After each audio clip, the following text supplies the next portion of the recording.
আফগানিস্তানের বিপক্ষে ৩ ম্যাচের সিরিজের প্রতিটি ম্যাচেই পরাজিত হয়ে ৩-০ ব্যবধানে হোয়াইট ওয়াশ হয়েছে বাংলাদেশ দল। এই পরাজয়ের মাধ্যমে ওয়ানডে ফরম্যাটে বাংলাদেশের বর্তমান সংকট আরও স্পষ্ট হয়ে উঠেছে। গত বছরের অক্টোবরে বাংলাদেশের কোচ হিসেবে দায়িত্ব নেন ফিল সিমন্স। ১ বছর আগে দায়িত্ব নিয়ে ভালো শুরু করতে পারেননি তিনি। ঘরের মাঠে টেস্ট সিরিজে ভরাডুবি হয়েছিল দক্ষিণ আফ্রিকার বিপক্ষে। সিমন্স তখন বলেন, দলের সঙ্গে মানিয়ে নেওয়া, দলকে বুঝতে সময় নেওয়া প্রয়োজন।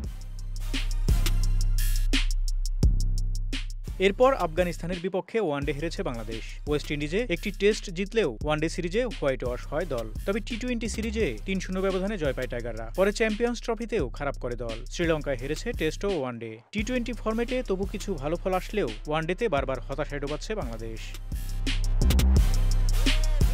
পুরো ১ বছর বাংলাদেশ দলের দায়িত্ব পালন করলেন ফিল সিমন্স। মাঝে এতগুলো সিরিজ পার করে বাংলাদেশ দলকে কতটা জানলেন তিনি। কোচের দাবি, এখনও কিছু বিষয়ের সঙ্গে মানিয়ে নিচ্ছেন তিনি নিজেও কিছু বিষয় শিখছেন আর কিছু শেখাচ্ছেন।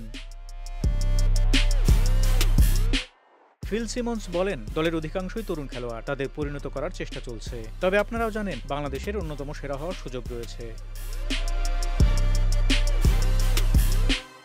বাংলাদেশ ক্রিকেট দলের ওয়ানডে পারফরম্যান্সের ইতিহাস বিশ্লেষণ করলে দেখা যায়, এই দল একদিকে যেমন মাঝে মাঝে বড় দলকে হারিয়ে বিশ্ব ক্রিকেটে চমক দেখিয়েছে, অন্যদিকে ধারাবাহিকতার অভাবে বহুবার টানা পরাজয়ের মুখ দেখেছে। প্রশ্ন থাকে যে, ফিল সিমন্স কি আসলেও বাংলাদেশের ক্রিকেটকে এগিয়ে নিতে পারবেন?